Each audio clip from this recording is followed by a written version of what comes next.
Alexander here. Today I'm back with another video. This time we are going to have a look at how you can create Twitter fleets using Canva.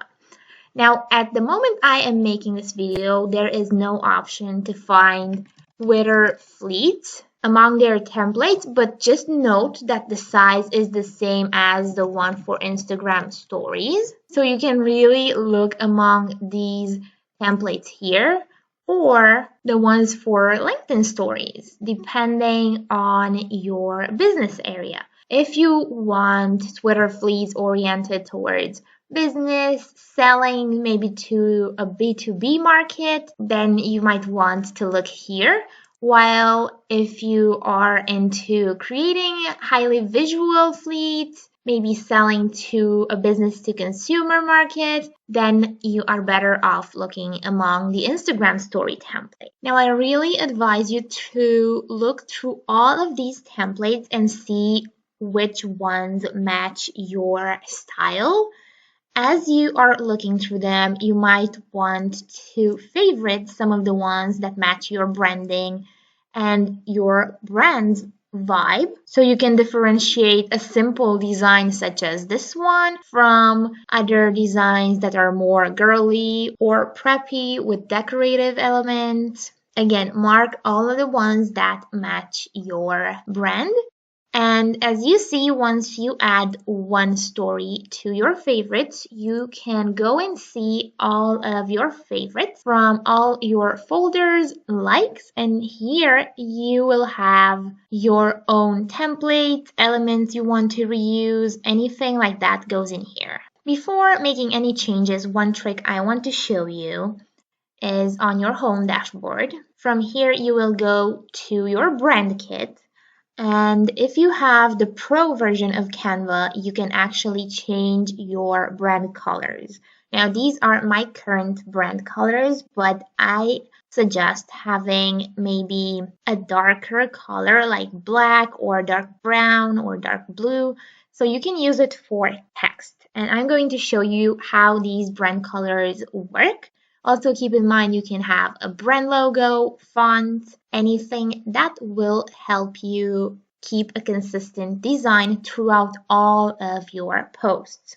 Now, once you've selected your brand colors, you can go to Styles on the left side here and click on Palette as many times as needed until you can kind of see the text or you get the colors that you want. But even if you end up with something like this where the text is not visible, you can just click on the text, go to the font color, and select your dark color or another one as you wish. And make sure you do this for all of the elements on that fleet. Now keep in mind as you're searching for your templates that you have a lot of options here and you can really add in other types of keywords like Instagram story, sales. And sometimes you get stories that are related to your keyword as long as it's a general keyword. And of course, here you have other suggestions as well. And you can always work with maybe a color that you like and see which templates among those offered have this color. Now, the element section in Canva does have loads and loads of illustrations, icons, shapes you can use to spice up your Twitter fleet, but you can always create new creative designs from what you already have. And that's why we're going to look a bit at frames and how you can use these to get new elements besides the ones you already have. So what I want in this case is this one. And a frame is essentially an element where you can add an image within it. And what I want here is some text, like text in a novel, text in a newspaper, something like that. So what I'm going to do is I will look for written text or novel text and try to find something among the stock photos that suits my needs. You can always make the text bigger, smaller, as you wish. And if you don't like the way the original image looks like, you can just go to filter, maybe find a filter here, or go to adjust and change it up a bit. And then you can add it as you wish. And of course, you can always just reuse this or create other similar frames again from the element section. Here you also have some other interesting frames that you can kind of play with, including this one, although this might not be really suited for this specific image. But the point is that you can take your picture here, click right, copy it, then paste it, and drag it on top of your frame.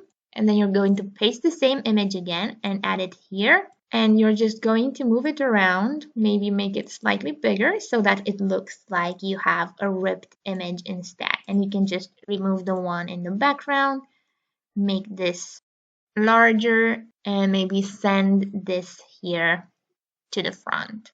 Now, finding elements can be super difficult, so I recommend looking through the templates to kind of see some fun ideas. And you will sometimes stumble upon creative ones, such as maybe a barcode. And of course, it doesn't work with this specific design, but you can always use something like this, or a ripped paper texture.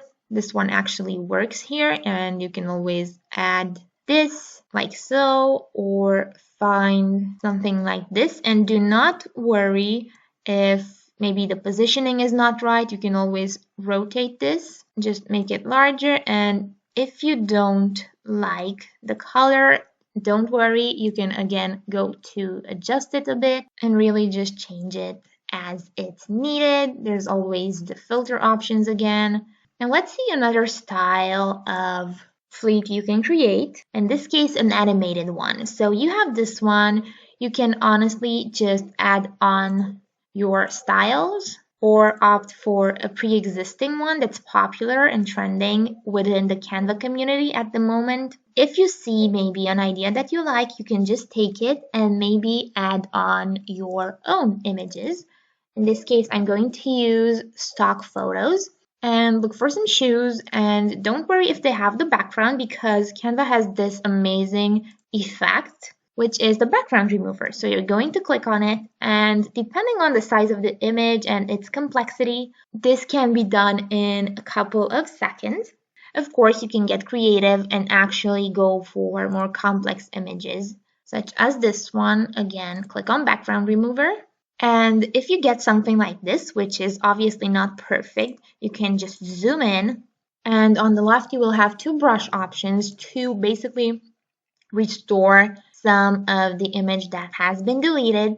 The problem is that this feature will take some time, so I recommend just using pictures with as much white space in the background as possible instead, like we had in this case. If you don't like maybe these arrows here, you can just go to elements and look for animated arrows. Pre-position this at the center, maybe using, as you can see, these magenta lines will always tell you where the center is, or you can go to position and click on center and middle to have it at the very center of the fleet. You can play with so many types of arrows, from modern designs to classy ones. Now, another thing for these elements is that when you search for any element, and especially illustrations, you will sometimes come across styles that are similar and that you will like.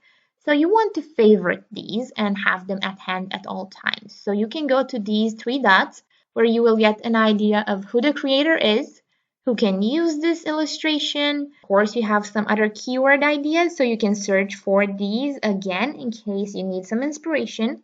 You can just add the illustration to your likes, to a separate folder, or see more illustrations like these. And usually you will be taken to that creator's illustrations. Now, another thing when working with illustrations or images is that you have loads of flexibility. For instance, you can look for a photo with the letter B, and let's say we can go for this one. You can actually get just the B here by going to background remover, and at the end of the process, you will get just this letter without any background. So you can now go on and change the background maybe to a gray color.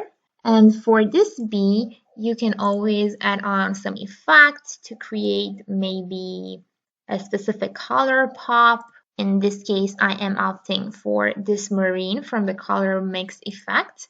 And of course, you also have extra options from here to choose the hue that you need and get the exact effect that you want.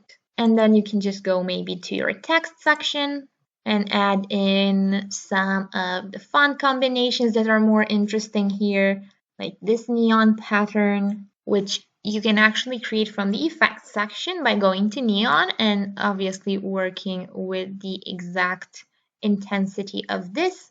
You also have other options such as the glitch one and really others that will help you kind of experiment with the design you need for your Twitter fleet. Really, you can get super creative with these pictures. Let's find something that's a bit more complicated and see kind of what other options we have with that single image.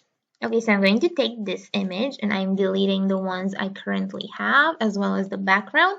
I will go to Effects, Background Remover, wait a bit. And as you can see, the background remover actually kind of doesn't do a perfect job. So you want to go to maybe restore and add back some of these shadows that you might want to use and just make sure it looks as natural as possible. Click on done and then you really will have this letter that was once a picture turned into an element you can use throughout your fleet. Now, of course, templates are super fun to use and you can always just select the template that you like, and to make sure that it doesn't look the same way, you can look for, in this case, dog illustrations, find something from the same theme. Of course, you will also get loads of other recommendations, and you can always stick to the trick I told you about seeing more illustrations such as this one. Work with the positioning a bit, and really you can get yourself a new Twitter fleet from scratch without really having to be a designer or study design, since you really have all of the templates at hand here. Now, if you do want to get a bit creative, you can obviously do something interesting from scratch. So lastly, I'm going to show you how you can use text masks and really animate a Twitter fleet that will be interesting and seem like it's a video with sounds and all that. So I'm going to look for a winter landscape and really search for an image that allows me to make a statement. So you might want to add some extra keywords in here. So I'm going to select this image here since it's not exactly the most perfect one. So you can really see how you can use even a picture that's not perfect for this trick. So after adding your image, you will want to adjust it a bit. And I usually work with some extra brightness, contrast, depending on what looks best for that image. And you might want to lower your saturation because on top of this image, which we are going to lock just to make sure we are not moving it around, I am going to add a shape, and usually I type in rectangle. I position this as much as possible over the entire image, and I'm going to select a red color. And now we go to transparency. Now, transparency is going to be your best friend in Canva because you can do so many things with it, from adding subtle elements to adding color on top of other pictures. So I'm going to turn this into something like this. And now for the text masks, we are actually going back to our elements, going to frames, and if you scroll down here, you will find a couple of letters you can use. So I'm going to first select the letters I need. Let's say we are going to write sail. And next, I'm just going to position these as much as possible towards the center while also making sure they are the same size. And let me just zoom on this a bit so you can see how you can get the same size for the letters. I am grabbing the letter and taking it next to the first one, and you will use the magenta line you see at the bottom to position this second letter and then drag this one until the magenta line pops up at the top of the other one. So I'm going to do this for all of the other letters as well. And then really you want to position them in the center as much as possible. You can always group them and actually use the positioning options. But if you don't group them when doing this, then you will get something like this. So you don't want that. Now, if you are happy with kind of what this looks like, we are actually going back to the image we used as our background. Let me zoom in a bit. And I am adding this image to all of my letters. Now what I want to do next is to make sure that each image I have completes the other so that we have seemingly one image within these letters. So what I'm going to do is double click on the first one, zoom it as much as possible towards the sky. Then for this second one, I need something in between the sky and the forest. For the L, I need just forest. And finally, for the E, I will want some of the ground as well. Now, you can work with these a bit just to make sure you get the right positioning so that it looks really good. And then another thing you're going to do is edit one of the images to really make sure you have maybe the contrast that you want. You can also just add one of the filters on, like this grayscale. In this case, we have added the street filter at an intensity of 57. So I'm going to do the same thing for the others. Or another thing I can do is click on this picture here, go to copy style and edit to the others as well. So this speeds up the whole process. Now after this, you might want to maybe edit your background a bit to make sure it actually looks good. I will also edit the actual background image a bit. And next you will want to animate this text. So you can actually go to animate here. Notice I'm not clicking on anything, and that's when the animate option appears. Really, you can just look at these to kind of see how your text will appear. I will stick with the rise option, and I am actually adding a Christmas song to this. I can just look through these, search for an audio, pick or click on the song I need. And I'm going to edit the length of my actual video from the timing of the song. And let's say I want 7 seconds. And I'm just going to lower the volume a bit so you can hear this without having to lower yours. Make sure you have the song here at the bottom by obviously clicking on it. And as a note, you can always just edit the actual snippet of the song from here at the top. And we are going to preview it from here. And really, this is it. You're going to save it as a video and send it to your drive, upload it via Twitter, and really you have got your Twitter fleet like this. And this is it, guys. You can really create loads of other designs for your Twitter fleets with Canva. If you have any questions, just let me know. Don't forget to subscribe, leave a comment, and I have actually left a link to my free Canva course in the description below, so do check that if you are just getting started with the tool or if you need to create content for your marketing campaigns. Of course, if you need any help on the Canva side, I'm always available as well, and I will see you next time. Take care.